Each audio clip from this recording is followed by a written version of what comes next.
Judges 1.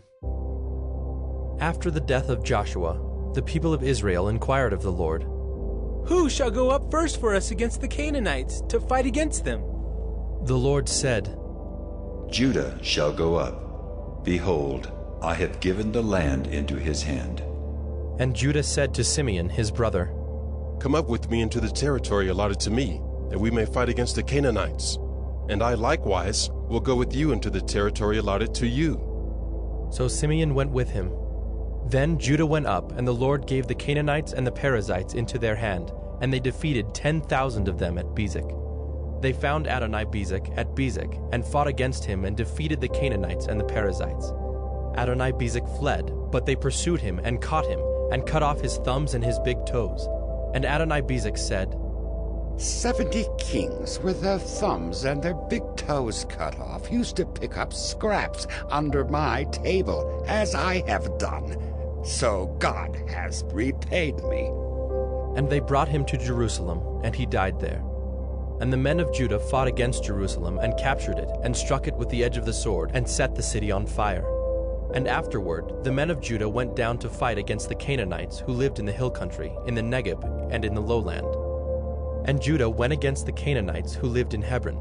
Now the name of Hebron was formerly Kiriath Arba. And they defeated Sheshai, and Ahiman, and Talmai. From there they went against the inhabitants of Debir. The name of Debir was formerly Kiriath Sepher. And Caleb said, He who attacks Kiriath Sepher and captures it, I will give him Achsah, my daughter, for a wife. And Othniel, the son of Kenaz, Caleb's younger brother, captured it. And he gave him Achsah, his daughter, for a wife. When she came to him, she urged him to ask her father for a field. And she dismounted from her donkey. And Caleb said to her, What do you want? She said to him, Give me a blessing. Since you have set me in the land of the Negeb, give me also springs of water. And Caleb gave her the upper springs and the lower springs. And the descendants of the Kenite, Moses' father-in-law, went up with the people of Judah from the city of palms into the wilderness of Judah, which lies in the Negeb near Arad, and they went and settled with the people. And Judah went with Simeon his brother, and they defeated the Canaanites who inhabited Zephath, and devoted it to destruction. So the name of the city was called Hormah. Judah also captured Gaza with its territory, and Ashkelon with its territory, and Ekron with its territory. And the Lord was with Judah, and he took possession of the hill country, but he could not drive out the inhabitants of the plain, because they had chariots of iron. And Hebron was given to Caleb, as Moses had said. And he drove out from it the 3 sons of Anak. But the people of Benjamin did not drive out the Jebusites who lived in Jerusalem. So the Jebusites have lived with the people of Benjamin in Jerusalem to this day. The house of Joseph also went up against Bethel, and the Lord was with them. And the house of Joseph scouted out Bethel. Now the name of the city was formerly Luz. And the spies saw a man coming out of the city, and they said to him, Please show us the way into the city, and we will deal kindly with you. And he showed them the way into the city. And they struck the city with the edge of the sword, but they let the man and all his family go. And the man went to the land of the Hittites, and built a city, and called its name Luz. That is its name to this day. Manasseh did not drive out the inhabitants of Bethshean and its villages, or Taanach and its villages, or the inhabitants of Dor and its villages, or the inhabitants of Ibleam and its villages, or the inhabitants of Megiddo and its villages, for the Canaanites persisted in dwelling in that land. When Israel grew strong, they put the Canaanites to forced labor, but did not drive them out completely. And Ephraim did not drive out the Canaanites who lived in Gezer, so the Canaanites lived in Gezer among them. Zebulun did not drive out the inhabitants of Kitron, or the inhabitants of Nahalal, so the Canaanites lived among them, but became subject to forced labor. Asher did not drive out the inhabitants of Akko, or the inhabitants of Sidon, or of Alab, or of Akzib, or of Helba, or of Aphik, or of Rehob. So the Asherites lived among the Canaanites, the inhabitants of the land, for they did not drive them out. Naphtali did not drive out the inhabitants of Beth-Shemesh, or the inhabitants of Beth-Anath, so they lived among the Canaanites, the inhabitants of the land. Nevertheless, the inhabitants of Beth-Shemesh and of Beth-Anath became subject to forced labor for them. The Amorites pressed the people of Dan back into the hill country, for they did not allow them to come down to the plain. The Amorites persisted in dwelling in Mount Heres, in Ajalon, and in Shaalbim, but the hand of the house of Joseph rested heavily on them, and they became subject to forced labor. And the border of the Amorites ran from the ascent of Akrabim, from Selah and upward. Judges 2. Now the angel of the Lord went up from Gilgal to Bochim, and he said, I brought you up from Egypt, and brought you into the land that I swore to give to your fathers. I said, I will never break my covenant with you, and you shall make no covenant with the inhabitants of this land. You shall break down their altars. But you have not obeyed my voice. What is this you have done? So now I say, I will not drive them out before you, but they shall become thorns in your sides, and their gods shall be a snare to you. As soon as the angel of the Lord spoke these words to all the people of Israel, the people lifted up their voices and wept, and they called the name of that place Bochim, and they sacrificed there to the Lord. When Joshua dismissed the people of Israel went each to his inheritance to take possession of the land. And the people served the Lord all the days of Joshua, and all the days of the elders who outlived Joshua, who had seen all the great work that the Lord had done for Israel. And Joshua, the son of Nun, the servant of the Lord, died at the age of 110 years. And they buried him within the boundaries of his inheritance in Timnath-Heres, in the hill country of Ephraim, north of the mountain of Gaash. And all that generation also were gathered to their fathers. And there arose another generation after them, who did not know the Lord or the work that he had done for Israel. And the people of Israel did what was evil in the sight of the Lord, and served the Baals. And they abandoned the Lord, the God of their fathers, who had brought them out of the land of Egypt. They went after other gods from among the gods of the peoples who were around them, and bowed down to them, and they provoked the Lord to anger. They abandoned the Lord, and served the Baals and the Ashtaroth. So the anger of the Lord was kindled against Israel, and he gave them over to plunderers who plundered them. And he sold them into the hand of their surrounding enemies, so that they could no longer withstand their enemies. Whenever they marched out, the hand of the Lord was against them for harm, as the Lord had warned, and as the Lord had sworn to them. And they were in terrible distress. Then the Lord raised up judges, who saved them out of the hand of those who plundered them. Yet they did not listen to their judges, for they whored after other gods and bowed down to them.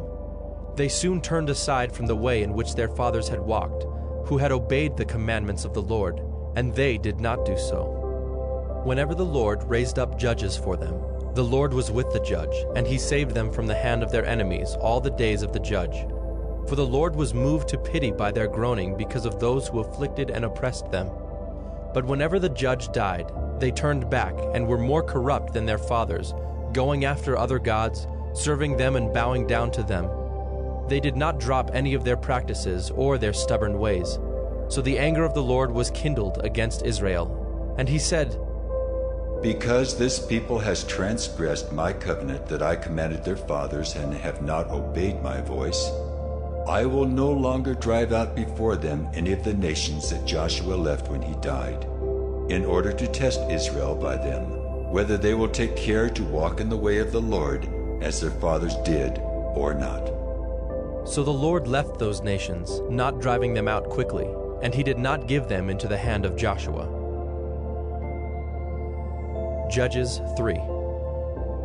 Now these are the nations that the Lord left to test Israel by them, that is, all in Israel who had not experienced all the wars in Canaan. It was only in order that the generations of the people of Israel might know war, to teach war to those who had not known it before. These are the nations: the 5 lords of the Philistines, and all the Canaanites, and the Sidonians and the Hivites who lived on Mount Lebanon, from Mount Baal Hermon as far as Lebo Hamath. They were for the testing of Israel, to know whether Israel would obey the commandments of the Lord, which he commanded their fathers by the hand of Moses. So the people of Israel lived among the Canaanites, the Hittites, the Amorites, the Perizzites, the Hivites, and the Jebusites. And their daughters they took to themselves for wives, and their own daughters they gave to their sons, and they served their gods. And the people of Israel did what was evil in the sight of the Lord. They forgot the Lord their God, and served the Baals and the Ashtaroth. Therefore the anger of the Lord was kindled against Israel, and he sold them into the hand of Cushan-Rishathaim, king of Mesopotamia. And the people of Israel served Cushan-Rishathaim 8 years. But when the people of Israel cried out to the Lord raised up a deliverer for the people of Israel, who saved them, Othniel the son of Kenaz, Caleb's younger brother. The Spirit of the Lord was upon him, and he judged Israel. He went out to war, and the Lord gave Cushan-Rishathaim, king of Mesopotamia, into his hand, and his hand prevailed over Cushan-Rishathaim. So the land had rest 40 years. Then Othniel the son of Kenaz died, and the people of Israel again did what was evil in the sight of the Lord. And the Lord strengthened Eglon, the king of Moab, against Israel, because they had done what was evil in the sight of the Lord. He gathered to himself the Ammonites and the Amalekites, and went and defeated Israel. And they took possession of the city of palms. And the people of Israel served Eglon the king of Moab 18 years. Then the people of Israel cried out to the Lord, and the Lord raised up for them a deliverer, Ehud the son of Gera, the Benjaminite, a left-handed man. The people of Israel sent tribute by him to Eglon the king of Moab. And Ehud made for himself a sword with 2 edges, a cubit in length, and he bound it on his right thigh under his clothes. And he presented the tribute to Eglon, king of Moab. Now Eglon was a very fat man, and when Ehud had finished presenting the tribute, he sent away the people who carried the tribute. But he himself turned back at the idols near Gilgal and said, I have a secret message for you, O king. And he commanded, Silence! And all his attendants went out from his presence. And Ehud came to him as he was sitting alone in his cool roof chamber. And Ehud said, I have a message from God for you. And he arose from his seat. And Ehud reached with his left hand, took the sword from his right thigh, and thrust it into his belly. And the hilt also went in after the blade, and the fat closed over the blade, for he did not pull the sword out of his belly. And the dung came out. Then Ehud went out into the porch, and closed the doors of the roof chamber behind him, and locked them. When he had gone, the servants came, and when they saw that the doors of the roof chamber were locked, they thought, Surely he is relieving himself in the closet of the cool chamber. And they waited till they were embarrassed. But when he still did not open the doors of the roof chamber, they took the key and opened them, and there lay their lord dead on the floor. Ehud escaped while they delayed, and he passed beyond the idols and escaped to Seirah. When he arrived, he sounded the trumpet in the hill country of Ephraim. Then the people of Israel went down with him from the hill country, and he was their leader. And he said to them, Follow after me, for the Lord has given your enemies, the Moabites, into your hand. So they went down after him and seized the fords of the Jordan against the Moabites, and did not allow anyone to pass over. And they killed at that time about 10,000 of the Moabites, all strong, able-bodied men. Not a man escaped. So Moab was subdued that day under the hand of Israel, and the land had rest for 80 years. After him was Shamgar the son of Anath, who killed 600 of the Philistines with an ox goad, and he also saved Israel. Judges 4. And the people of Israel again did what was evil in the sight of the Lord after Ehud died. And the Lord sold them into the hand of Jabin, king of Canaan, who reigned in Hazor. The commander of his army was Sisera, who lived in Harosheth Hagoyim. Then the people of Israel cried out to the Lord for help, for he had 900 chariots of iron, and he oppressed the people of Israel cruelly for 20 years. Now Deborah, a prophetess, the wife of Lapidoth, was judging Israel at that time.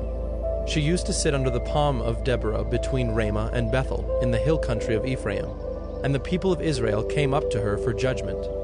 She sent and summoned Barak, the son of Abinoam, from Kedesh Naphtali, and said to him, Has not the Lord, the God of Israel, commanded you? Go, gather your men at Mount Tabor, taking 10,000 from the people of Naphtali and the people of Zebulun. And I will draw out Sisera, the general of Jabin's army, to meet you by the river Kishon with his chariots and his troops, and I will give him into your hand. Barak said to her, If you will go with me, I will go. But if you will not go with me, I will not go. And she said, I will surely go with you.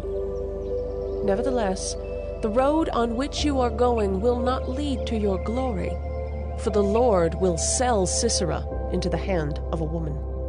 Then Deborah arose and went with Barak to Kedesh. And Barak called out Zebulun and Naphtali to Kedesh, and 10,000 men went up at his heels, and Deborah went up with him. Now Heber the Kenite had separated from the Kenites, the descendants of Hobab, the father-in-law of Moses, and had pitched his tent as far away as the oak in Zaanannim, which is near Kedesh. When Sisera was told that Barak the son of Abinoam had gone up to Mount Tabor, Sisera called out all his chariots, 900 chariots of iron, and all the men who were with him, from Harosheth Hagoyim to the river Kishon. And Deborah said to Barak, "Up, for this is the day in which the Lord has given Sisera into your hand.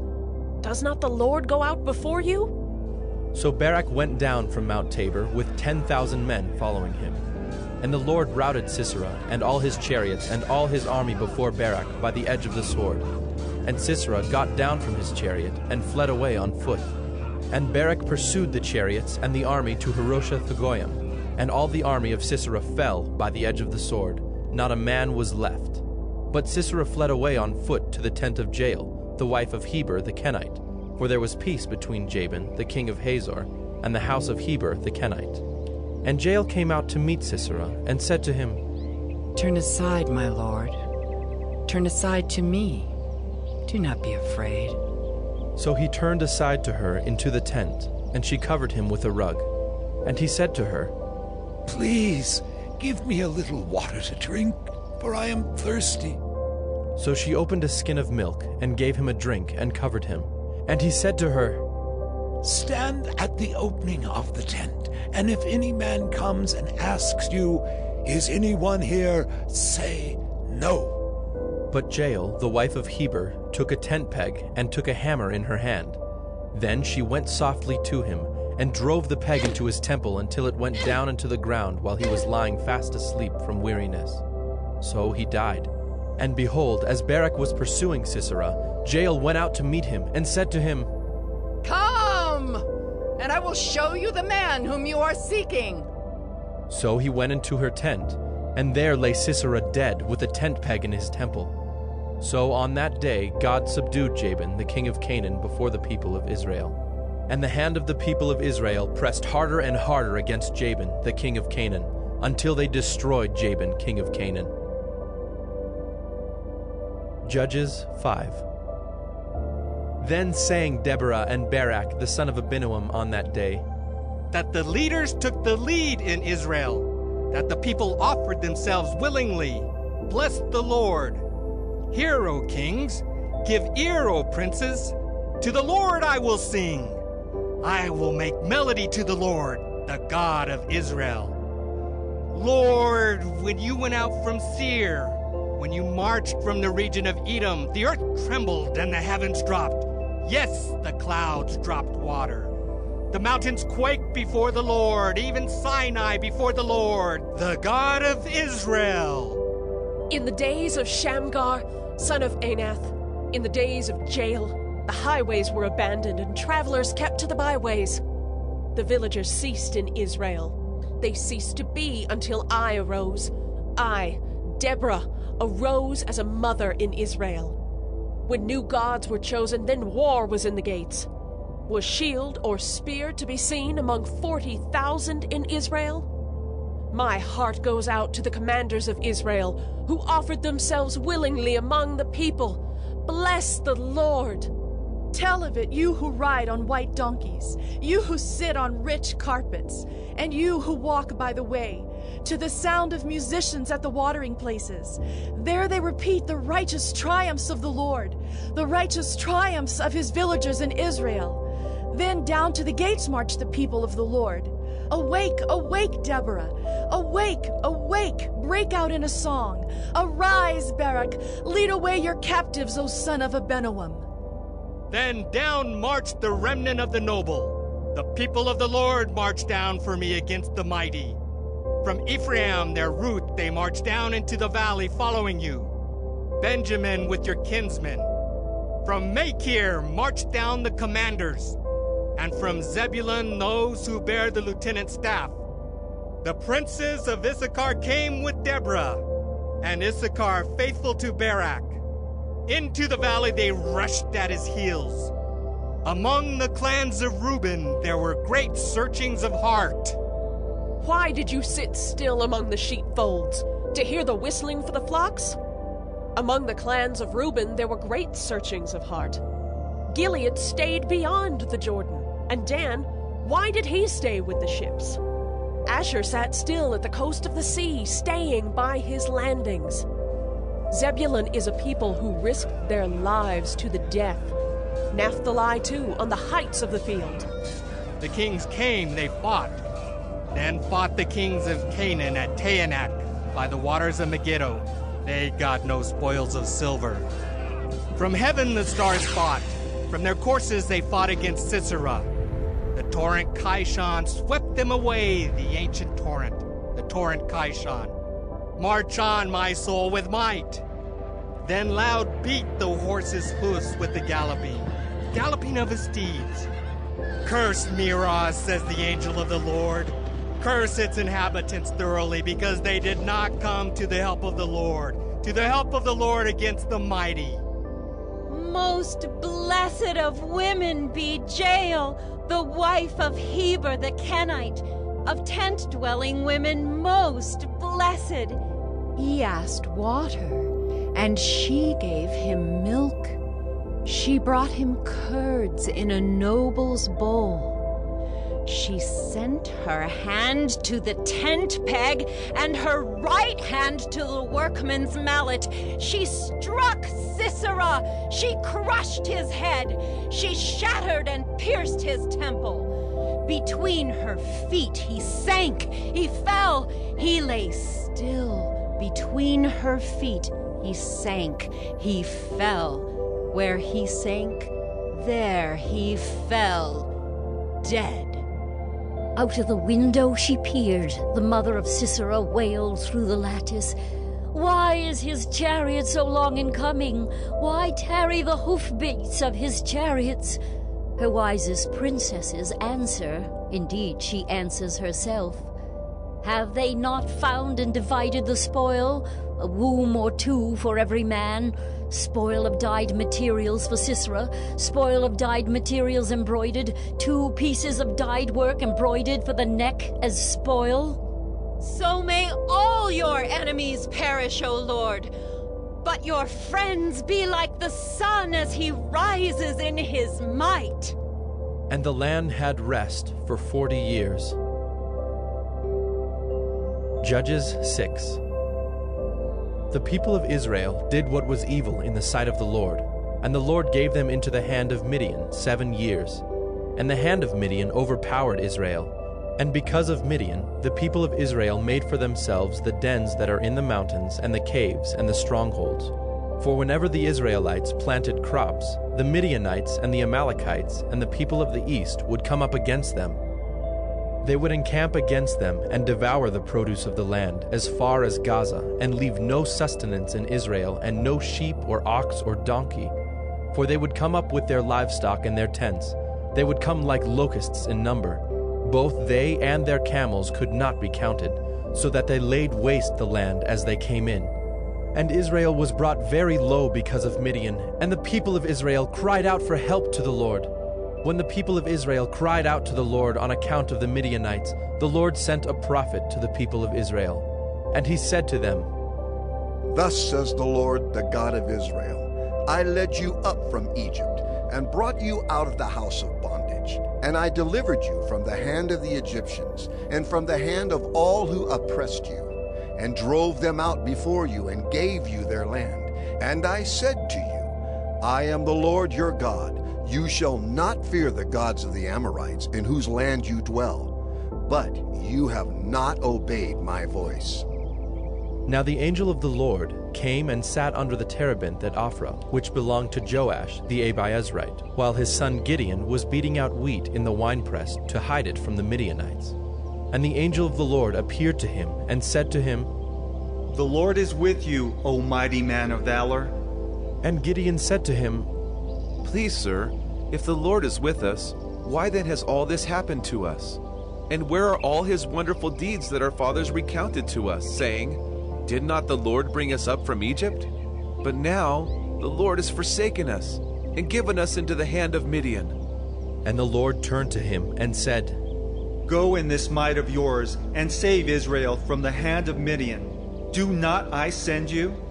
And he said to him, "Please, Lord, how can I save Israel? Behold, my clan is the weakest in Manasseh, and I am the least in my father's house." And the Lord said to him, "But I will be with you, and you shall strike the Midianites as one man." And he said to him, "If now I have found favor in your eyes, then show me a sign that it is you who speak with me. Please, do not depart from here until I come to you and bring out my present and set it before you." And he said, "I will stay till you return." So Gideon went into his house and prepared a young goat and unleavened cakes from an ephah of flour. The meat he put in a basket, and the broth he put in a pot, and brought them to him under the terebinth and presented them. And the angel of God said to him, "Take the meat and the unleavened cakes and put them on this rock and pour the broth over them." And he did so.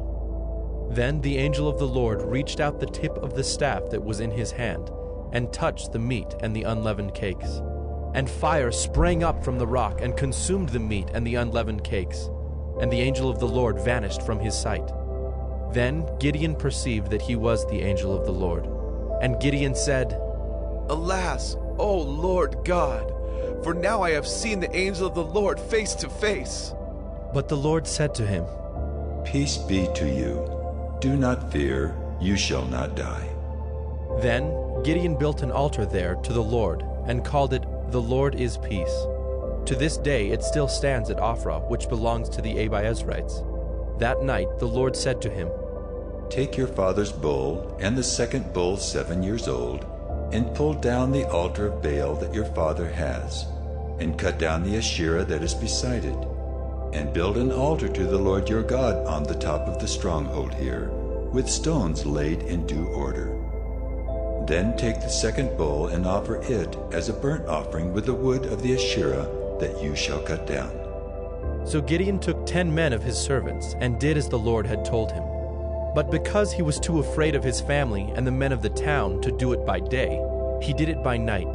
When the men of the town rose early in the morning, behold, the altar of Baal was broken down, and the Asherah beside it was cut down, and the second bull was offered on the altar that had been built. And they said to one another, "Who has done this thing?" And after they had searched and inquired, they said, "Gideon, the son of Joash, has done this thing."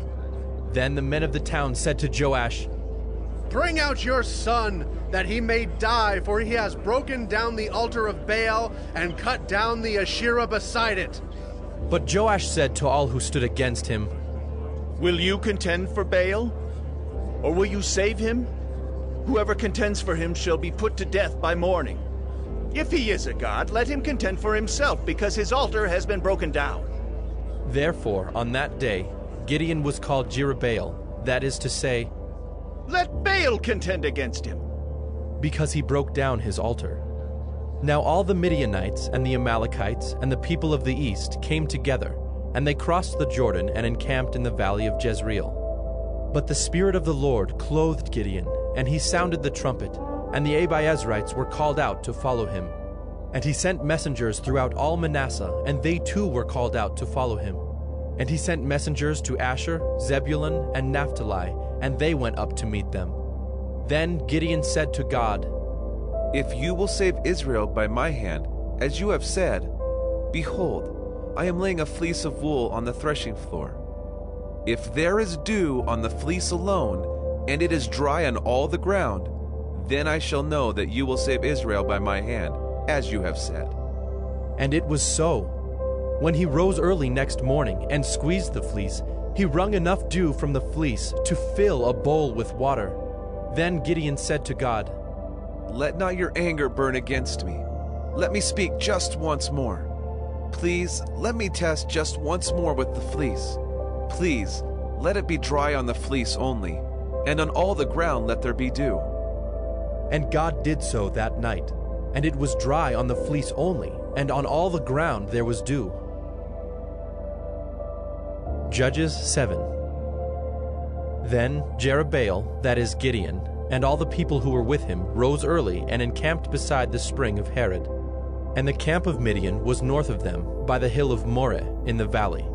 The Lord said to Gideon, The people with you are too many for me to give the Midianites into their hand, lest Israel boast over me, saying, My own hand has saved me. Now therefore proclaim in the ears of the people, saying, Whoever is fearful and trembling, let him return home, and hurry away from Mount Gilead. Then 22,000 of the people returned, and 10,000 remained. And the Lord said to Gideon, The people are still too many. Take them down to the water, and I will test them for you there. And anyone of whom I say to you, This one shall go with you, shall go with you. And anyone of whom I say to you, This one shall not go with you, shall not go. So he brought the people down to the water. And the Lord said to Gideon, Everyone who laps the water with his tongue as a dog laps, you shall set by himself. Likewise, everyone who kneels down to drink. And the number of those who lapped, putting their hands to their mouths, was 300 men. But all the rest of the people knelt down to drink water. And the Lord said to Gideon, With the 300 men who lapped, I will save you, and give the Midianites into your hand, and let all the others go, every man to his home. So the people took provisions in their hands and their trumpets. And he sent all the rest of Israel, every man to his tent, but retained the 300 men. And the camp of Midian was below him in the valley. That same night the Lord said to him, Arise, go down against the camp, for I have given it into your hand. But if you are afraid to go down to the camp with Purah your servant, and you shall hear what they say. And afterward your hands shall be strengthened to go down against the camp. Then he went down with Purah his servant to the outposts of the armed men who were in the camp. And the Midianites and the Amalekites and all the people of the east lay along the valley like locusts in abundance, and their camels were without number as the sand that is on the seashore in abundance. When Gideon came, behold, a man was telling a dream to his comrade. And he said, Behold, I dreamed a dream, and behold, a cake of barley bread tumbled into the camp of Midian, and came to the tent and struck it so that it fell, and turned it upside down, so that the tent lay flat. And his comrade answered, This is no other than the sword of Gideon, the son of Joash, a man of Israel. God has given into his hand Midian and all the camp.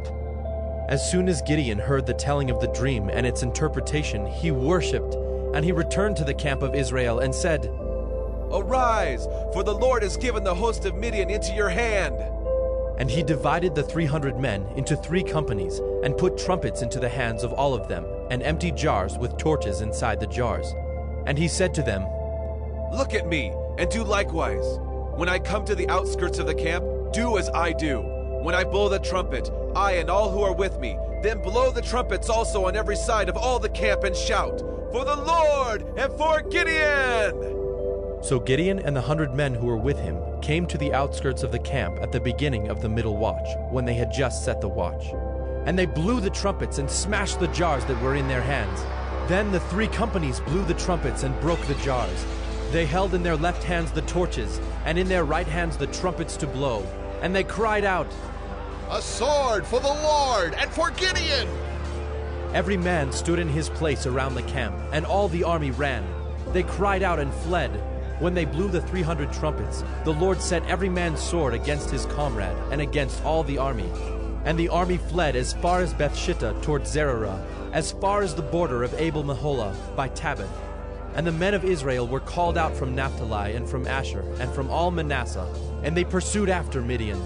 Gideon sent messengers throughout all the hill country of Ephraim, saying, Come down against the Midianites and capture the waters against them, as far as Beth-Barah and also the Jordan. So all the men of Ephraim were called out, and they captured the waters as far as Beth-Barah and also the Jordan. And they captured the 2 princes of Midian, Oreb and Zeeb. They killed Oreb at the rock of Oreb, and Zeeb they killed at the winepress of Zeeb. Then they pursued Midian, and they brought the heads of Oreb and Zeeb to Gideon across the Jordan. Judges 8.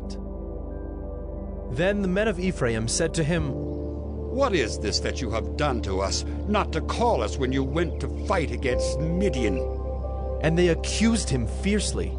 And he said to them, "What have I done now in comparison with you? Is not the gleaning of the grapes of Ephraim better than the grape harvest of Abiezer? God has given into your hands the princes of Midian, Oreb and Zeeb. What have I been able to do in comparison with you?" Then their anger against him subsided when he said this. And Gideon came to the Jordan and crossed over, he and the 300 men who were with him, exhausted yet pursuing. So he said to the men of Succoth, "Please give loaves of bread to the people who follow me, for they are exhausted, and I am pursuing after Zebah and Zalmunna, the kings of Midian." And the officials of Succoth said, "Are the hands of Zebah and Zalmunna already in your hand, that we should give bread to your army?" So Gideon said, "Well then, when the Lord has given Zebah and Zalmunna into my hand, I will flail your flesh with the thorns of the wilderness and with briars." And from there he went up to Penuel, and spoke to them in the same way, and the men of Penuel answered him as the men of Succoth had answered. And he said to the men of Penuel, "When I come again in peace, I will break down this tower." Now Zebah and Zalmunna were in Karkor with their army, about 15,000 men, all who were left of all the army of the people of the east, for there had fallen 120,000 men who drew the sword. And Gideon went up by the way of the tent dwellers, east of Nobah and Jogbehah, and attacked the army, for the army felt secure. And Zebah and Zalmunna fled, and he pursued them and captured the 2 kings of Midian, Zebah and Zalmunna. And he threw all the army into a panic. Then Gideon the son of Joash returned from the battle by the ascent of Heres, and he captured a young man of Succoth and questioned him. And he wrote down for him the officials and elders of Succoth, 77 men. And he came to the men of Succoth and said, "Behold, Zebah and Zalmunna, about whom you taunted me, saying, 'Are the hands of Zebah and Zalmunna already in your hand, that we should give bread to your men who are exhausted?' And he took the elders of the city, and he took thorns of the wilderness and briars, and with them taught the men of Succoth a lesson. And he broke down the tower of Penuel and killed the men of the city. Then he said to Zebah and Zalmunna, 'Where are the men whom you killed at Tabor?' They answered, "As you are, so were they. Every one of them resembled the son of a king." And he said, "They were my brothers, the sons of my mother. As the Lord lives, if you had saved them alive, I would not kill you." So he said to Jether his firstborn, "Rise and kill them!" But the young man did not draw his sword, for he was afraid because he was still a young man. Then Zebah and Zalmunna said, "Rise yourself and fall upon us, for as the man is, so is his strength." And Gideon arose and killed Zebah and Zalmunna, and he took the crescent ornaments that were on the necks of their camels. Then the men of Israel said to Gideon, "Rule over us, you and your son and your grandson also, for you have saved us from the hand of Midian." Gideon said to them, "I will not rule over you, and my son will not rule over you.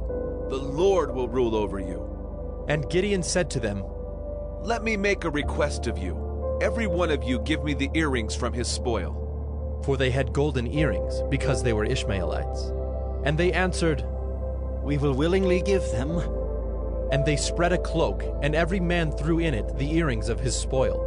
And the weight of the golden earrings that he requested was 1,700 shekels of gold, besides the crescent ornaments and the pendants and the purple garments worn by the kings of Midian, and besides the collars that were around the necks of their camels. And Gideon made an ephod of it and put it in his city, in Ophrah. And all Israel whored after it there, and it became a snare to Gideon and to his family. So Midian was subdued before the people of Israel, and they raised their heads no more. And the land had rest 40 years in the days of Gideon. Jerubbaal, the son of Joash, went and lived in his own house. Now Gideon had 70 sons, his own offspring, for he had many wives.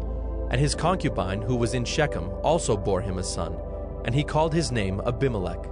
And Gideon, the son of Joash, died in a good old age, and was buried in the tomb of Joash his father, at Ophrah of the Abiezrites. As soon as Gideon died, the people of Israel turned again and whored after the Baals and made Baal Berith their god. And the people of Israel did not remember the Lord their God, who had delivered them from the hand of all their enemies on every side, and they did not show steadfast love to the family of Jerubbaal, that is Gideon, in return for all the good that he had done to Israel. Judges 9. Now Abimelech, the son of Jerubbaal, went to Shechem to his mother's relatives, and said to them and to the whole clan of his mother's family, Say in the ears of all the leaders of Shechem, which is better for you, that all 70 of the sons of Jerubbaal rule over you, or that one rule over you? Remember also that I am your bone and your flesh. And his mother's relatives spoke all these words on his behalf in the ears of all the leaders of Shechem, and their hearts inclined to follow Abimelech, for they said, He is our brother. And they gave him 70 pieces of silver out of the house of Baal-berith, with which Abimelech hired worthless and reckless fellows who followed him. And he went to his father's house at Ophrah, and killed his brothers, the sons of Jerubbaal, 70 men on one stone. But Jotham, the youngest son of Jerubbaal, was left, for he hid himself.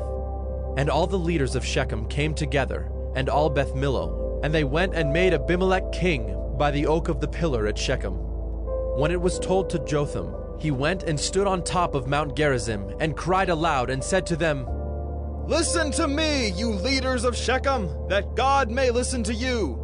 The trees once went out to anoint a king over them, and they said to the olive tree, Reign over us. But the olive tree said to them, Shall I leave my abundance by which gods and men are honored, and go hold sway over the trees? And the trees said to the fig tree, You come and reign over us. But the fig tree said to them, Shall I leave my sweetness and my good fruit, and go hold sway over the trees? And the tree said to the vine, You come and reign over us. But the vine said to them, Shall I leave my wine that cheers God and men, and go hold sway over the trees? Then all the trees said to the bramble, You come and reign over us. And the bramble said to the trees, If in good faith you are anointing me king over you, then come and take refuge in my shade. But if not, let fire come out of the bramble and devour the cedars of Lebanon.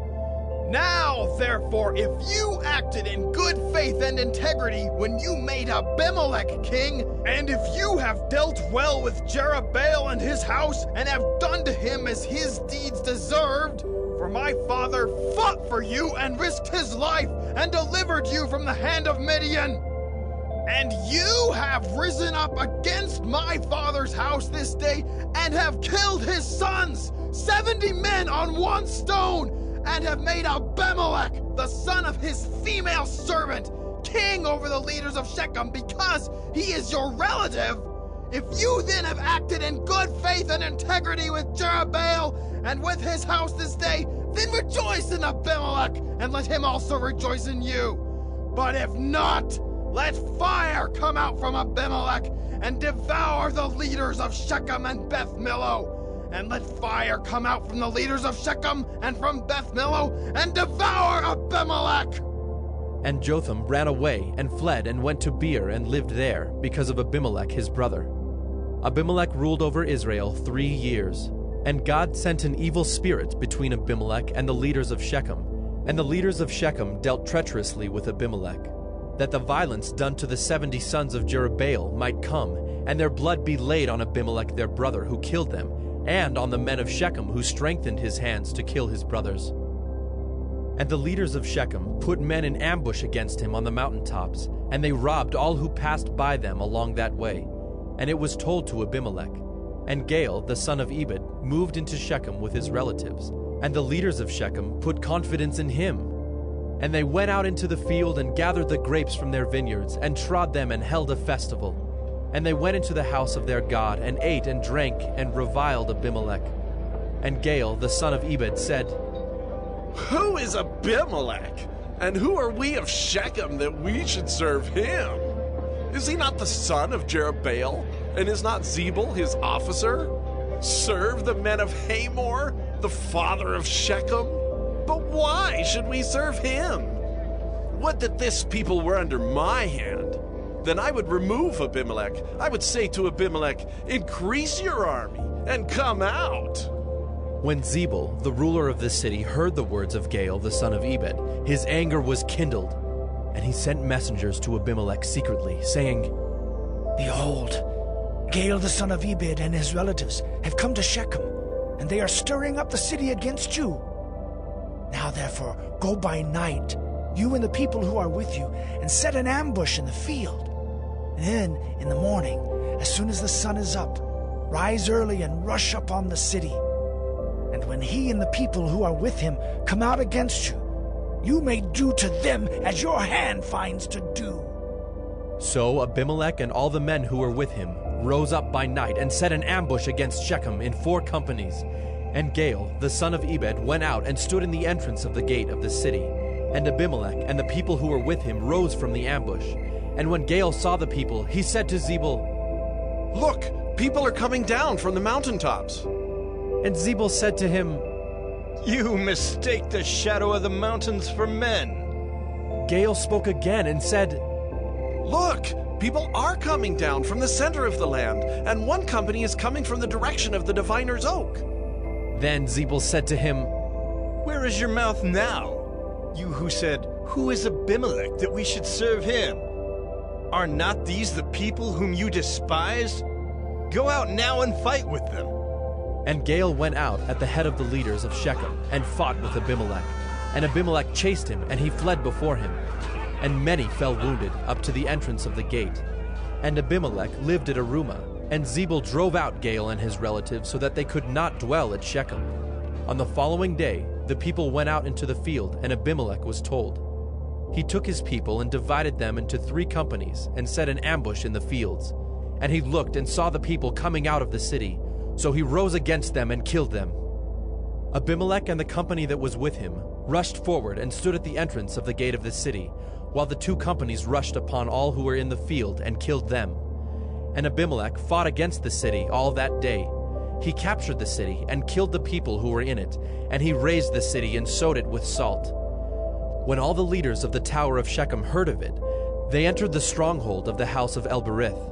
Abimelech was told that all the leaders of the tower of Shechem were gathered together. And Abimelech went up to Mount Zalmon, he and all the people who were with him.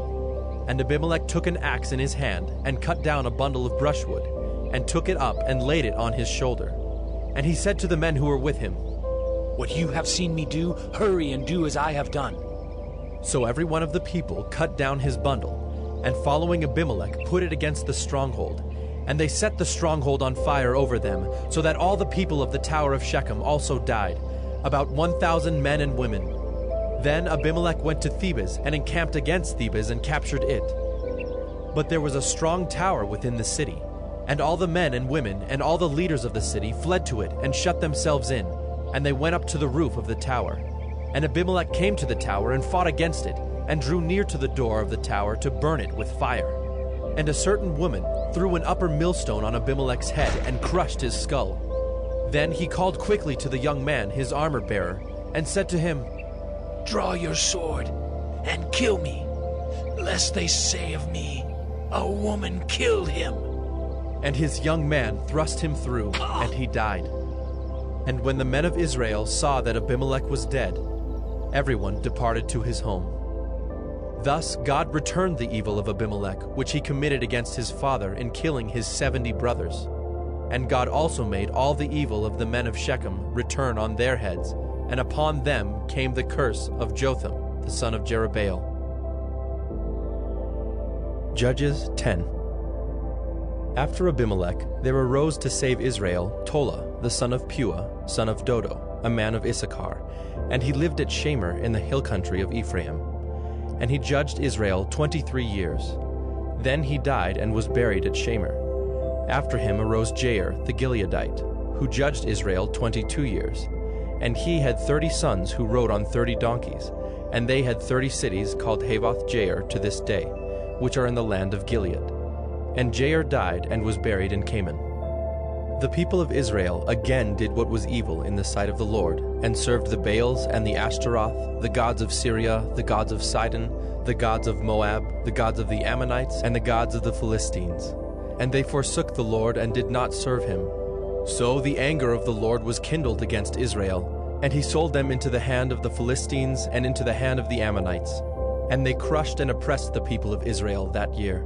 For 18 years they oppressed all the people of Israel who were beyond the Jordan in the land of the Amorites, which is in Gilead. And the Ammonites crossed the Jordan to fight also against Judah and against Benjamin and against the house of Ephraim, so that Israel was severely distressed. And the people of Israel cried out to the Lord, saying, "We have sinned against you, because we have forsaken our God and have served the Baals." And the Lord said to the people of Israel, "Did I not save you from the Egyptians and from the Amorites, from the Ammonites and from the Philistines? The Sidonians also, and the Amalekites, and the Maonites oppressed you, and you cried out to me, and I saved you out of their hand. Yet you have forsaken me and served other gods. Therefore I will save you no more. Go and cry out to the gods whom you have chosen. Let them save you in the time of your distress." And the people of Israel said to the Lord, "We have sinned. Do to us whatever seems good to you. Only please deliver us this day." So they put away the foreign gods from among them and served the Lord, and he became impatient over the misery of Israel. Then the Ammonites were called to arms, and they encamped in Gilead. And the people of Israel came together, and they encamped at Mizpah. And the people, the leaders of Gilead, said one to another, "Who is the man who will begin to fight against the Ammonites? He shall be head over all the inhabitants of Gilead." Judges 11. Now Jephthah, the Gileadite, was a mighty warrior, but he was the son of a prostitute. Gilead was the father of Jephthah, and Gilead's wife also bore him sons. And when his wife's sons grew up, they drove Jephthah out and said to him, "You shall not have an inheritance in our father's house, for you are the son of another woman." Then Jephthah fled from his brothers and lived in the land of Tob. And worthless fellows collected around Jephthah and went out with him. After a time the Ammonites made war against Israel.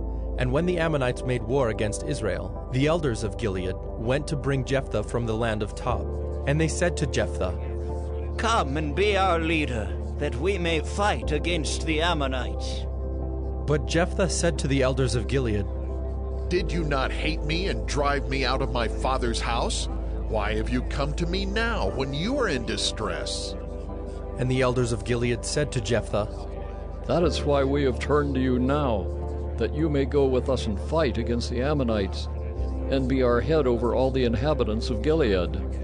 Jephthah said to the elders of Gilead, "If you bring me home again to fight against the Ammonites, and the Lord gives them over to me, I will be your head." And the elders of Gilead said to Jephthah, "The Lord will be witness between us if we do not do as you say." So Jephthah went with the elders of Gilead, and the people made him head and leader over them. And Jephthah spoke all his words before the Lord at Mizpah. Then Jephthah sent messengers to the king of the Ammonites, and said, "What do you have against me, that you have come to me to fight against my land?" And the king of the Ammonites answered the messengers of Jephthah, "Because Israel, on coming up from Egypt, took away my land, from the Arnon to the Jabbok and to the Jordan. Now therefore, restore it peaceably." Jephthah again sent messengers to the king of the Ammonites, and said to him, "Thus says Jephthah, Israel did not take away the land of Moab or the land of the Ammonites. But when they came up from Egypt, Israel went through the wilderness to the Red Sea and came to Kadesh. Israel then sent messengers to the king of Edom, saying, 'Please, let us pass through your land.' But the king of Edom would not listen. And they sent also to the king of Moab, but he would not consent. So Israel remained at Kadesh. Then they journeyed through the wilderness and went around the land of Edom and the land of Moab, and arrived on the east side of the land of Moab, and camped on the other side of the Arnon. But they did not enter the territory of Moab, for the Arnon was the boundary of Moab. Israel then sent messengers to Sihon, king of the Amorites, king of Heshbon, and Israel said to him, 'Please, let us pass through your land to our country.' But Sihon did not trust Israel to pass through his territory. So Sihon gathered all his people together and encamped at Jahaz, and fought with Israel. And the Lord, the God of Israel, gave Sihon and all his people into the hand of Israel, and they defeated them. So Israel took possession of all the land of the Amorites who inhabited that country. And they took possession of all the territory of the Amorites, from the Arnon to the Jabbok, and from the wilderness to the Jordan. So then the Lord, the God of Israel, dispossessed the Amorites from before his people Israel. And are you to take possession of them? Will you not possess what Chemosh your God gives you to possess? And all that the Lord our God has dispossessed before us, we will possess.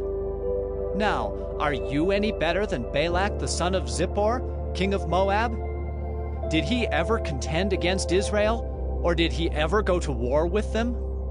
While Israel lived in Heshbon and its villages, and in Aroer and its villages, and in all the cities that are on the banks of the Arnon, 300 years, why did you not deliver them within that time?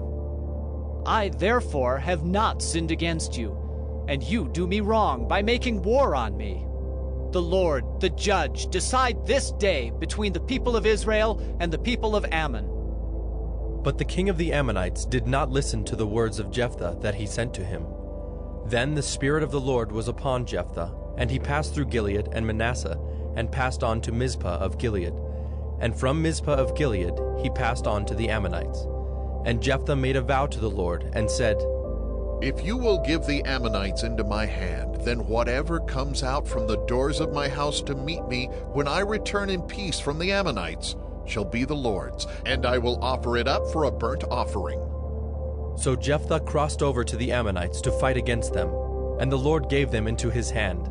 And he struck them from Aroer to the neighborhood of Minnith, 20 cities, and as far as Abel-Keramim, with a great blow. So the Ammonites were subdued before the people of Israel. Then Jephthah came to his home at Mizpah. And behold, his daughter came out to meet him with tambourines and with dances. She was his only child. Besides her, he had neither son nor daughter.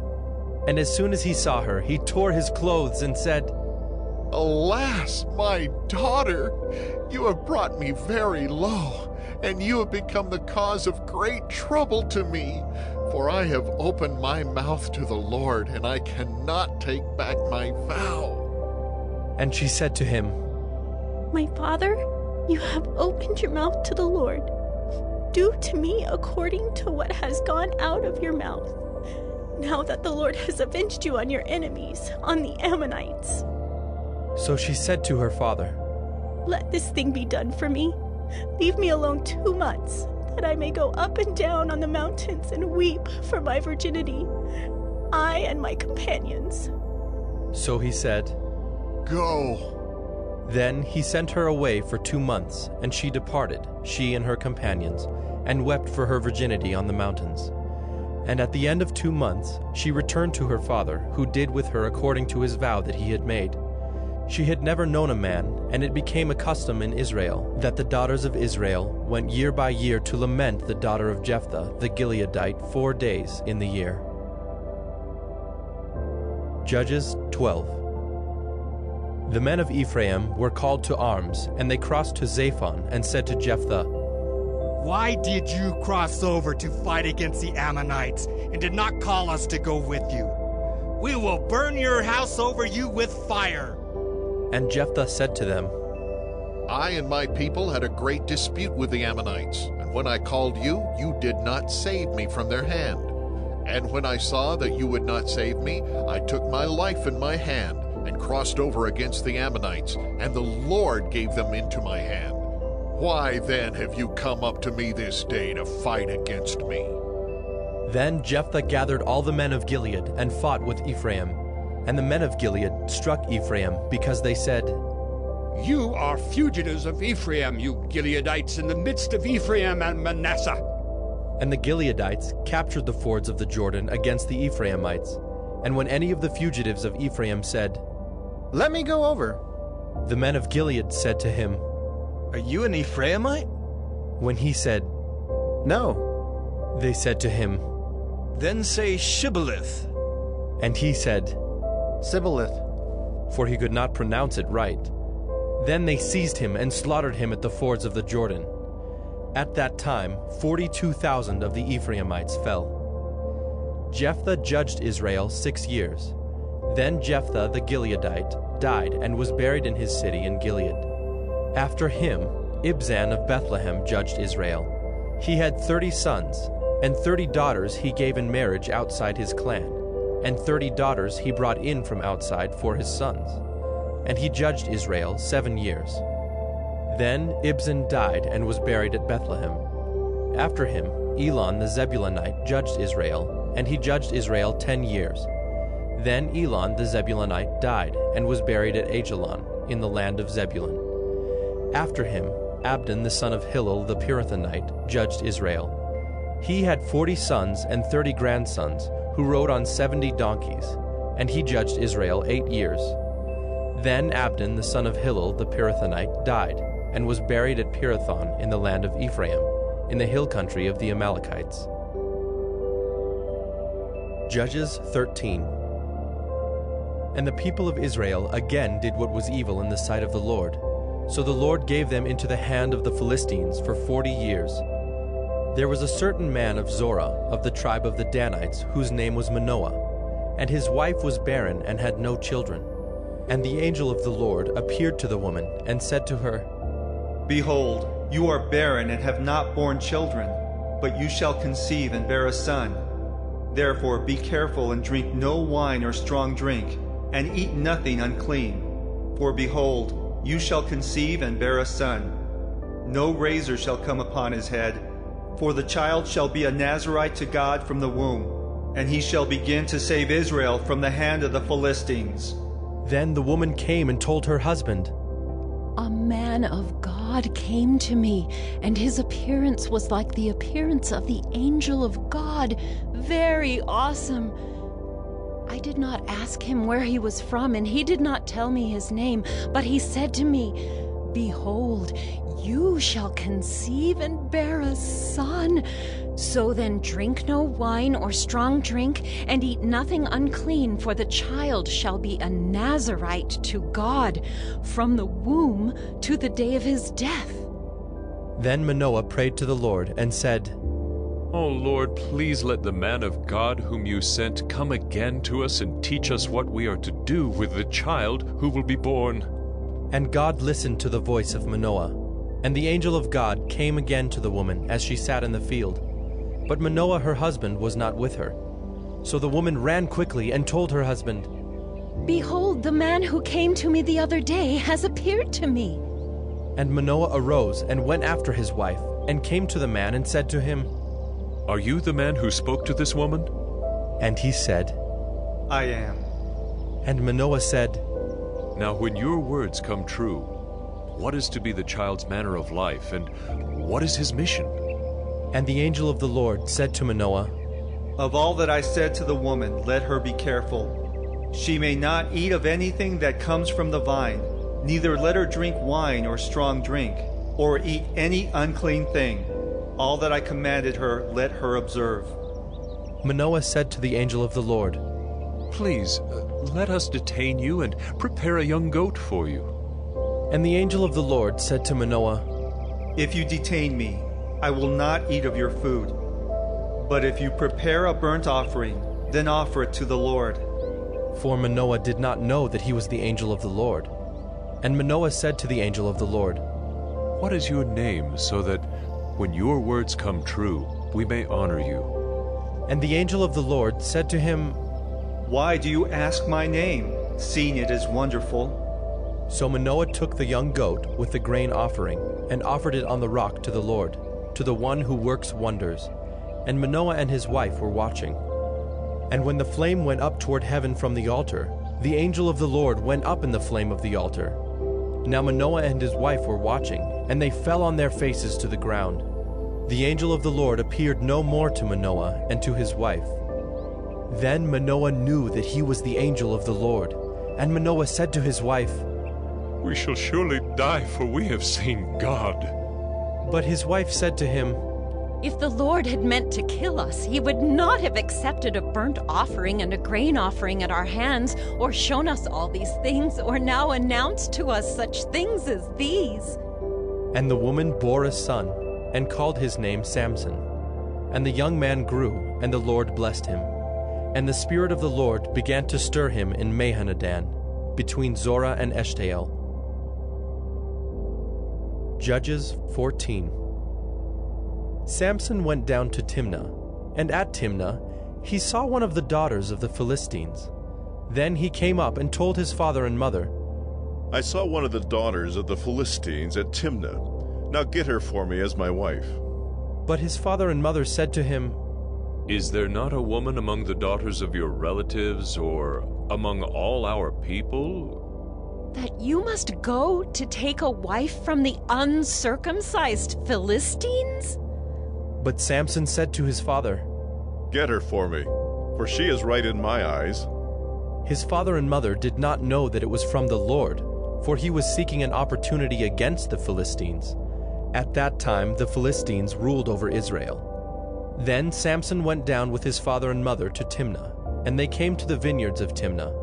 And behold, a young lion came toward him roaring. Then the Spirit of the Lord rushed upon him, and although he had nothing in his hand, he tore the lion in pieces as one tears a young goat. But he did not tell his father or his mother what he had done. Then he went down and talked with the woman, and she was right in Samson's eyes. After some days he returned to take her, and he turned aside to see the carcass of the lion, and behold, there was a swarm of bees in the body of the lion, and honey.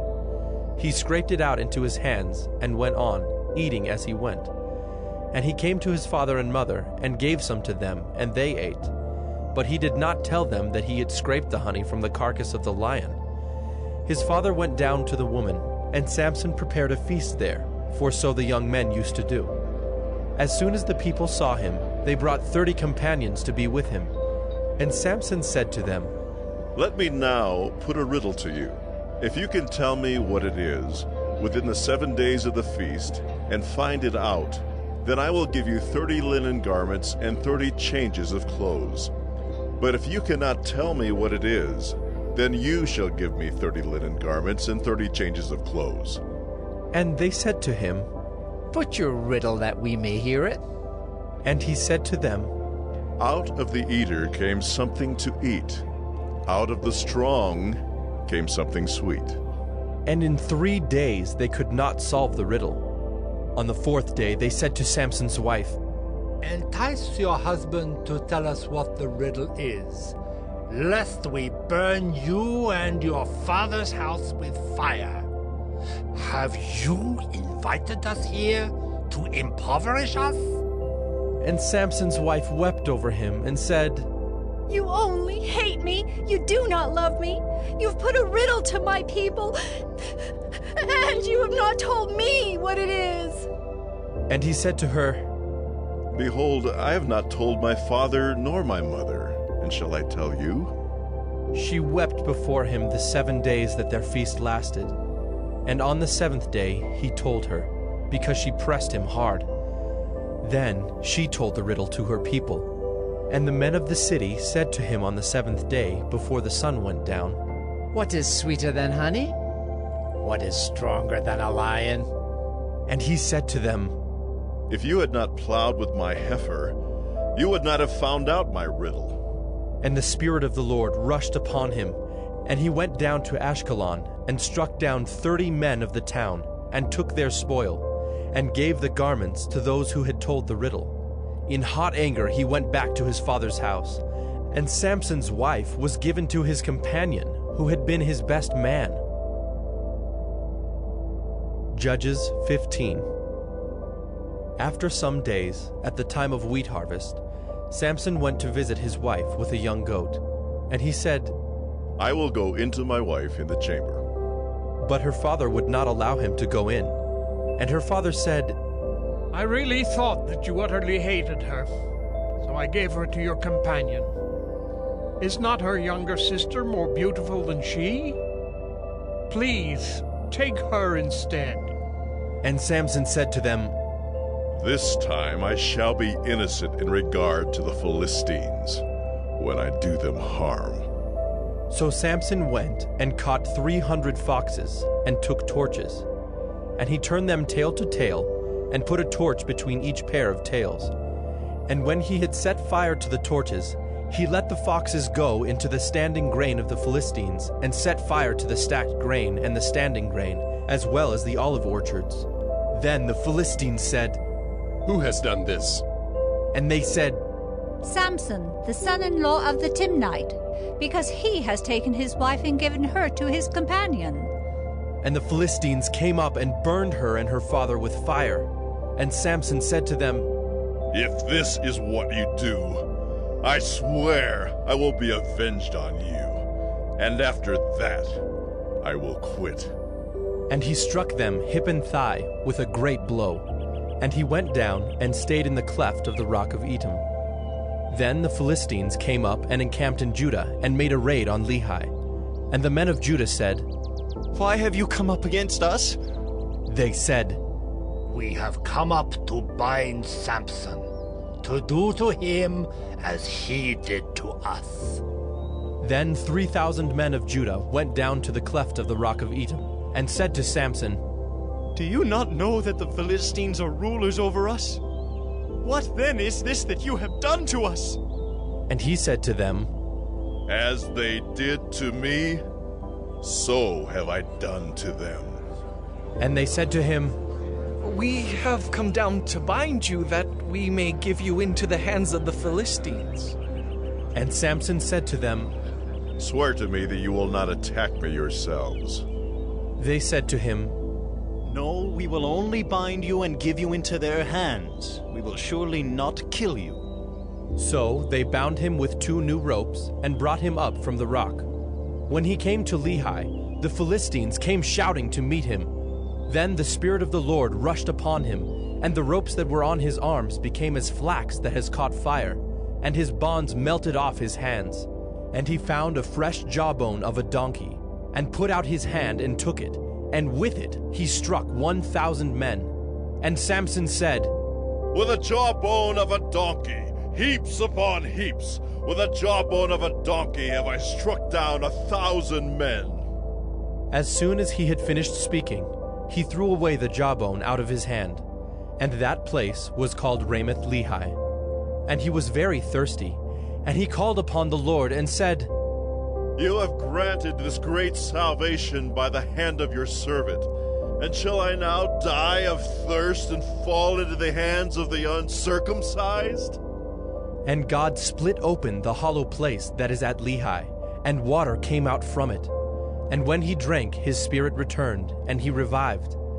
Therefore the name of it was called En-Hakkore. It is at Lehi to this day. And he judged Israel in the days of the Philistines 20 years. Judges 16. Samson went to Gaza, and there he saw a prostitute, and he went into her. The Gazites were told, "Samson has come here." And they surrounded the place and set an ambush for him all night at the gate of the city. They kept quiet all night, saying, "Let us wait till the light of the morning, then we will kill him." But Samson lay till midnight, and at midnight he arose and took hold of the doors of the gate of the city, and the 2 posts, and pulled them up, bar and all, and put them on his shoulders, and carried them to the top of the hill that is in front of Hebron. After this, he loved a woman in the valley of Sorek, whose name was Delilah. And the lords of the Philistines came up to her and said to her, "Seduce him, and see where his great strength lies, and by what means we may overpower him, that we may bind him to humble him. And we will each give you 1,100 pieces of silver." So Delilah said to Samson, "Please, tell me where your great strength lies, and how you might be bound that one could subdue you." Samson said to her, "If they bind me with 7 fresh bowstrings that have not been dried, then I shall become weak and be like any other man." Then the lords of the Philistines brought up to her 7 fresh bowstrings that had not been dried, and she bound him with them. Now she had men lying in ambush in an inner chamber, and she said to him, "The Philistines are upon you, Samson." But he snapped the bowstrings as a thread of flax snaps when it touches the fire. So the secret of his strength was not known. Then Delilah said to Samson, "Behold, you have mocked me and told me lies. Please, tell me how you might be bound." And he said to her, "If they bind me with new ropes that have not been used, then I shall become weak and be like any other man." So Delilah took new ropes and bound him with them, and said to him, "The Philistines are upon you, Samson!" And the men lying in ambush were in an inner chamber. But he snapped the ropes off his arms like a thread. Then Delilah said to Samson, "Until now you have mocked me and told me lies. Tell me how you might be bound." And he said to her, "If you weave the 7 locks of my head with the web, and fasten it tight with the pin, then I shall become weak and be like any other man." So while he slept, Delilah took the 7 locks of his head and wove them into the web. And she made them tight with the pin, and said to him, "The Philistines are upon you, Samson!" But he awoke from his sleep, and pulled away the pin, the loom, and the web. And she said to him, "How can you say I love you when your heart is not with me? You have mocked me these 3 times, and you have not told me where your great strength lies." And when she pressed him hard with her words day after day and urged him, his soul was vexed to death. And he told her all his heart, and said to her, "A razor has never come upon my head, for I have been a Nazirite to God from my mother's womb. If my head is shaved, then my strength will leave me, and I shall become weak and be like any other man." When Delilah saw that he had told her all his heart, she sent and called the lords of the Philistines, saying, "Come up again, for he has told me all his heart." Then the lords of the Philistines came up to her and brought the money in their hands. She made him sleep on her knees, and she called a man and had him shave off the 7 locks of his head. Then she began to torment him, and his strength left him. And she said, "The Philistines are upon you, Samson!" And he awoke from his sleep and said, "I will go out as at other times and shake myself free." But he did not know that the Lord had left him. And the Philistines seized him and gouged out his eyes, and brought him down to Gaza, and bound him with bronze shackles. And he ground at the mill in the prison. But the hair of his head began to grow again after it had been shaved. Now the lords of the Philistines gathered to offer a great sacrifice to Dagon their god, and to rejoice. And they said, "Our God has given Samson, our enemy, into our hands." And when the people saw him, they praised their God, for they said, "Our God has given our enemy into our hand, the ravager of our country who has killed many of us." And when their hearts were merry, they said, "Call Samson, that he may entertain us." So they called Samson out of the prison, and he entertained them. They made him stand between the pillars. And Samson said to the young man who held him by the hand, "Let me feel the pillars on which the house rests, that I may lean against them." Now the house was full of men and women. All the lords of the Philistines were there, and on the roof there were about 3,000 men and women, who looked on while Samson entertained. Then Samson called to the Lord and said, "O Lord God, please remember me, and please strengthen me only this once. O God, that I may be avenged on the Philistines for my 2 eyes." And Samson grasped the 2 middle pillars on which the house rested, and he leaned his weight against them, his right hand on the one and his left hand on the other. And Samson said, "Let me die with the Philistines."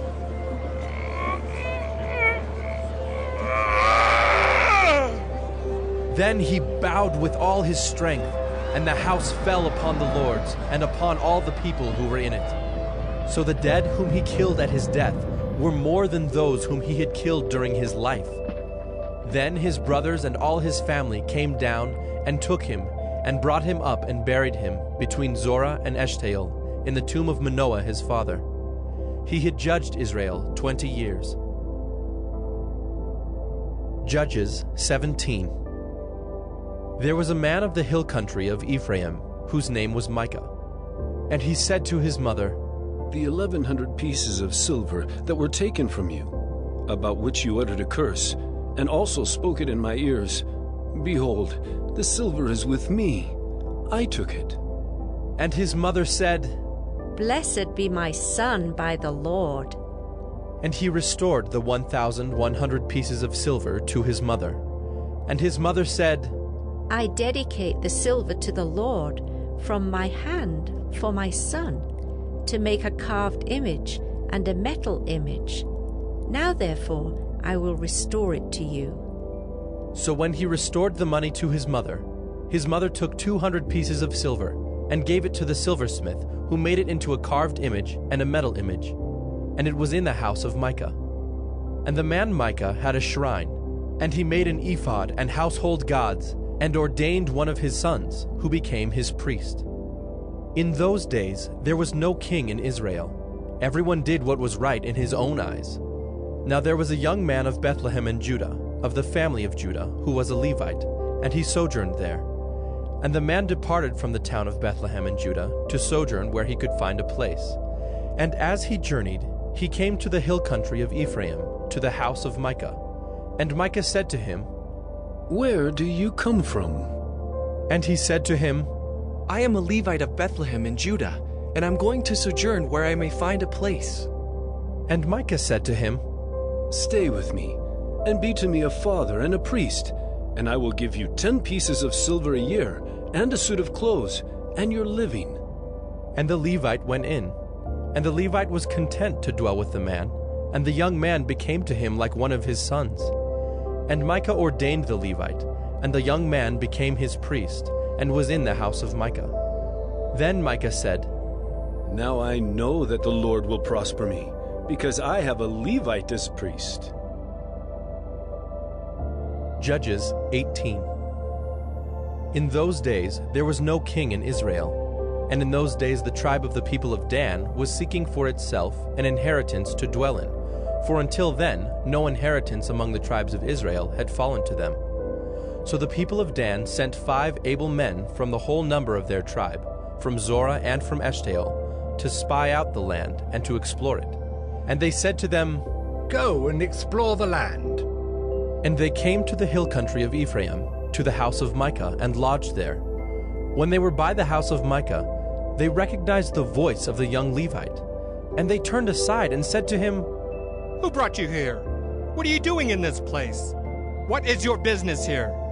And he said to them, "This is how Micah dealt with me. He has hired me, and I have become his priest." And they said to him, "Inquire of God, please, that we may know whether the journey on which we are setting out will succeed." And the priest said to them, "Go in peace. The journey on which you go is under the eye of the Lord." Then the 5 men departed and came to Laish, and saw the people who were there, how they lived in security, after the manner of the Sidonians, quiet and unsuspecting, lacking nothing that is in the earth, and possessing wealth, and how they were far from the Sidonians, and had no dealings with anyone. And when they came to their brothers at Zorah and Eshtaol, their brothers said to them, "What do you report?" They said, "Arise, and let us go up against them, for we have seen the land, and behold, it is very good. And will you do nothing? Do not be slow to go to enter in and possess the land. As soon as you go, you will come to an unsuspecting people. The land is spacious, for God has given it into your hands, a place where there is no lack of anything that is in the earth." So 600 men of the tribe of Dan, armed with weapons of war, set out from Zorah and Eshtaol, and went up and encamped at Kiriath Jearim in Judah. On this account that place is called Mahaneh-dan to this day. Behold, it is west of Kiriath Jearim. And they passed on from there to the hill country of Ephraim, and came to the house of Micah. Then the 5 men who had gone to scout out the country of Laish said to their brothers, Do you know that in these houses there are an ephod, household gods, a carved image, and a metal image? Now therefore consider what you will do. And they turned aside there and came to the house of the young Levite at the home of Micah, and asked him about his welfare. Now the 600 men of the Danites, armed with their weapons of war, stood by the entrance of the gate. And the 5 men who had gone to scout out the land went up and entered and took the carved image, the ephod, the household gods, and the metal image, while the priests stood by the entrance of the gate with the 600 men armed with weapons of war. And when these went into Micah's house and took the carved image, the ephod, the household gods, and the metal image, the priest said to them, "What are you doing?" And they said to him, "Keep quiet, put your hand on your mouth, and come with us, and be to us a father and a priest. Is it better for you to be priest to the house of one man, or to be priest to a tribe and clan in Israel?" And the priest's heart was glad. He took the ephod and the household gods and the carved image, and went along with the people. So they turned and departed, putting the little ones and the livestock and the goods in front of them. When they had gone a distance from the home of Micah, the men who were in the houses near Micah's house were called out, and they overtook the people of Dan. And they shouted to the people of Dan, who turned around and said to Micah, "What is the matter with you, that you come with such a company?" And he said, "You take my gods that I made and the priest, and go away? And what have I left? How then do you ask me, what is the matter with you?" And the people of Dan said to him, "Do not let your voice be heard among us, lest angry fellows fall upon you, and you lose your life with the lives of your household." Then the people of Dan went their way, and when Micah saw that they were too strong for him, he turned and went back to his home. But the people of Dan took what Micah had made, and the priest who belonged to him, and they came to Laish, to a people quiet and unsuspecting, and struck them with the edge of the sword, and burned the city with fire. And there was no deliverer, because it was far from Sidon, and they had no dealings with anyone. It was in the valley that belongs to Beth Rehob. Then they rebuilt the city and lived in it. And they named the city Dan, after the name of Dan their ancestor, who was born to Israel. But the name of the city was Laish at the first. And the people of Dan set up the carved image for themselves. And Jonathan, the son of Gershom, son of Moses, and his sons were priests to the tribe of the Danites until the day of the captivity of the land. So they set up Micah's carved image that he made, as long as the house of God was at Shiloh. Judges 19. In those days, when there was no king in Israel, a certain Levite was sojourning in the remote parts of the hill country of Ephraim, who took to himself a concubine from Bethlehem in Judah.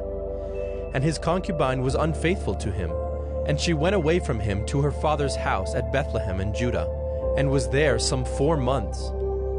Then her husband arose and went after her, to speak kindly to her and bring her back.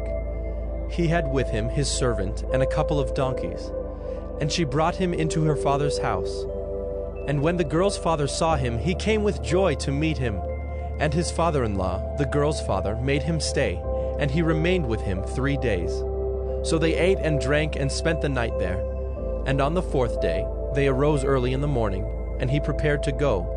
But the girl's father said to his son-in-law, "Strengthen your heart with a morsel of bread, and after that you may go."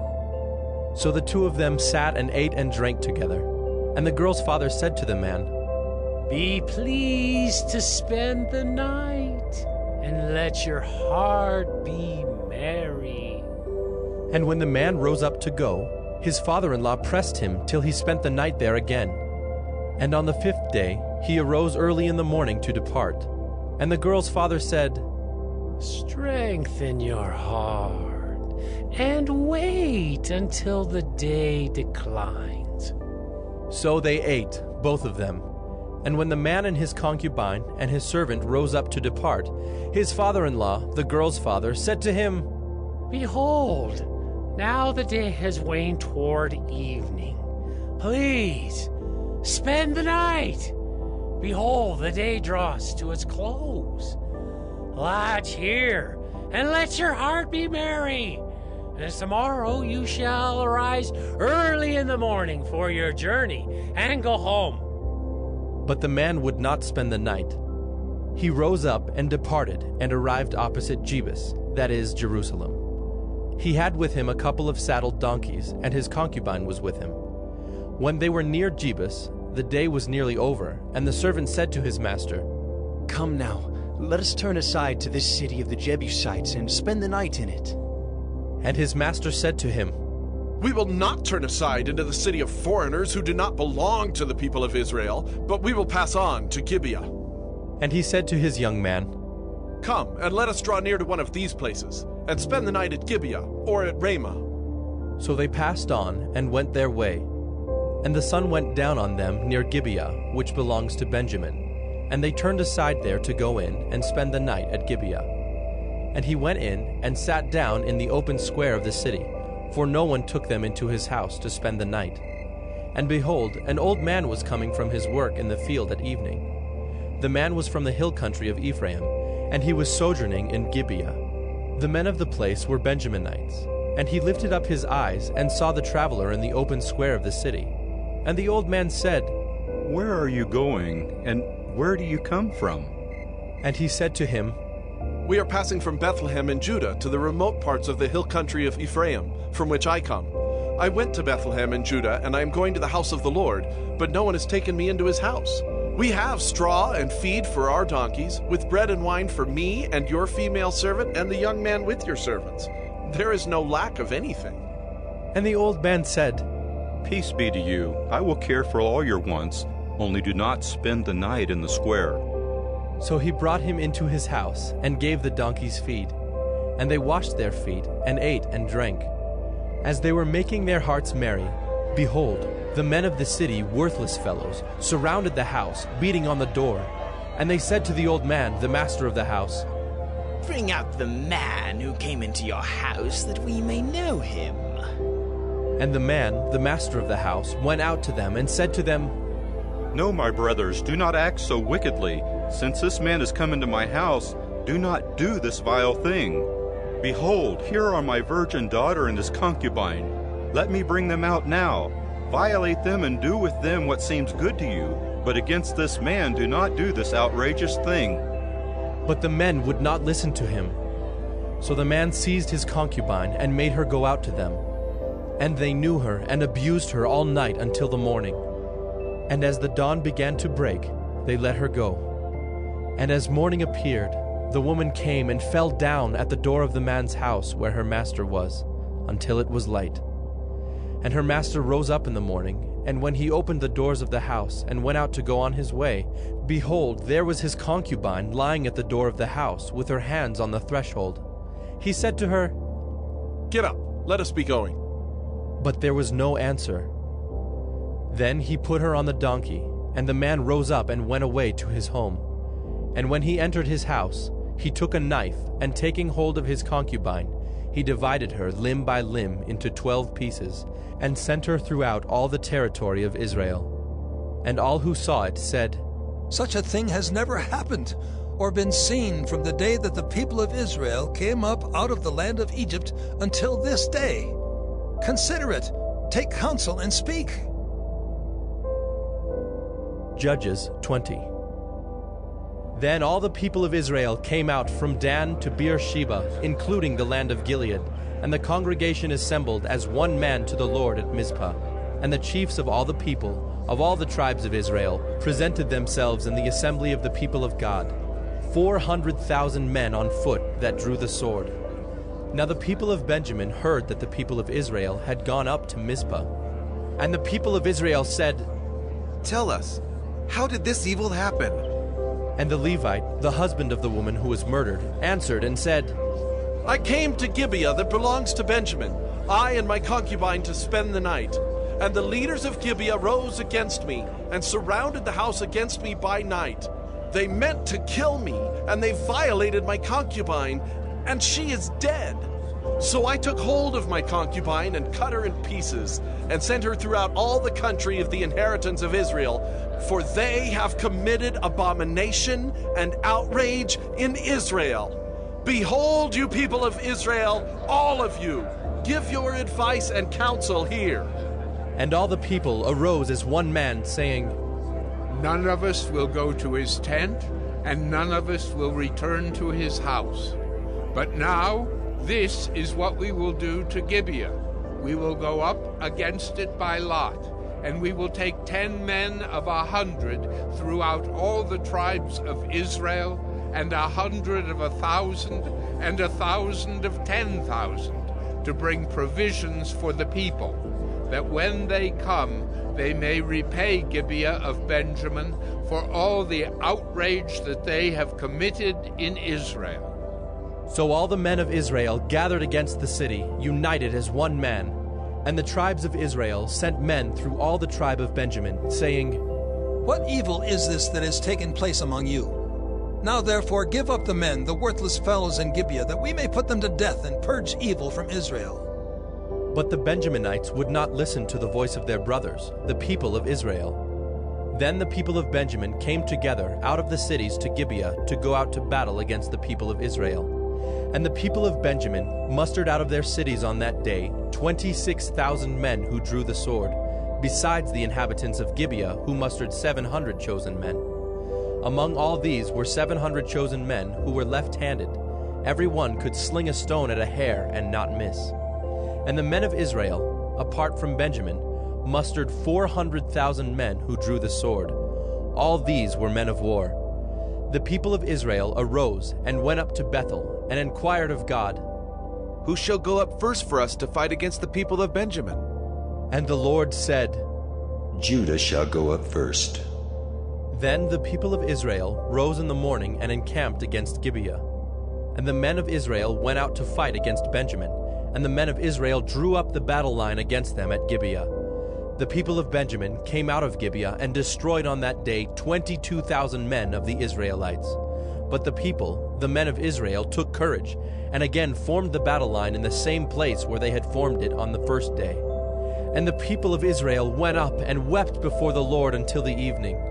And they inquired of the Lord, Shall we again draw near to fight against our brothers, the people of Benjamin? And the Lord said, Go up against them. So the people of Israel came near against the people of Benjamin the second day. And Benjamin went against them out of Gibeah the second day, and destroyed 18,000 men of the people of Israel. All these were men who drew the sword. Then all the people of Israel, the whole army, went up and came to Bethel and wept. They sat there before the Lord and fasted that day until evening, and offered burnt offerings and peace offerings before the Lord. And the people of Israel inquired of the Lord, for the ark of the covenant of God was there in those days. And Phinehas, the son of Eleazar, son of Aaron, ministered before it in those days, saying, Shall we go out once more to battle against our brothers, the people of Benjamin, or shall we cease? And the Lord said, Go up, for tomorrow I will give them into your hand. So Israel sent men in ambush around Gibeah. And the people of Israel went up against the people of Benjamin on the third day, and set themselves in array against Gibeah, as at other times. And the people of Benjamin went out against the people, and were drawn away from the city. And as at other times, they began to strike and kill some of the people in the highways, one of which goes up to Bethel, and the other to Gibeah, and in the open country about 30 men of Israel. And the people of Benjamin said, They are routed before us, as at the first. But the people of Israel said, Let us flee and draw them away from the city to the highways. And all the men of Israel rose up out of their place and set themselves in array at Baal Tamar. And the men of Israel who were in ambush rushed out of their place from Mearagibah. And there came against Gibeah 10,000 chosen men out of all Israel. And the battle was hard, but the Benjaminites did not know that disaster was close upon them. And the Lord defeated Benjamin before Israel. And the people of Israel destroyed 25,100 men of Benjamin that day. All these were men who drew the sword. So the people of Benjamin saw that they were defeated. The men of Israel gave ground to Benjamin, because they trusted the men in ambush whom they had set against Gibeah. Then the men in ambush hurried and rushed against Gibeah. The men in ambush moved out and struck all the city with the edge of the sword. Now the appointed signal between the men of Israel and the men in the main ambush was that when they made a great cloud of smoke rise up out of the city, the men of Israel should turn in battle. Now Benjamin had begun to strike and kill about 30 men of Israel. They said, "Surely they are defeated before us, as in the first battle." But when the signal began to rise out of the city in a column of smoke, the Benjaminites looked behind them, and behold, the whole of the city went up in smoke to heaven. Then the men of Israel turned, and the men of Benjamin were dismayed, for they saw that disaster was close upon them. Therefore they turned their backs before the men of Israel in the direction of the wilderness, but the battle overtook them. And those who came out of the cities were destroying them in their midst. Surrounding the Benjaminites, they pursued them and trod them down from Noah as far as opposite Gibeah on the east. 18,000 men of Benjamin fell, all of them men of valor. And they turned and fled toward the wilderness, to the rock of Rimmon. 5,000 men of them were cut down in the highways, and they were pursued hard to Gidom, and 2,000 men of them were struck down. So all who fell that day of Benjamin were 25,000 men who drew the sword, all of them men of valor. But 600 men turned and fled toward the wilderness to the rock of Rimmon, and remained at the rock of Rimmon 4 months. And the men of Israel turned back against the people of Benjamin, and struck them with the edge of the sword, the city, men and beasts, and all that they found. And all the towns that they found they set on fire.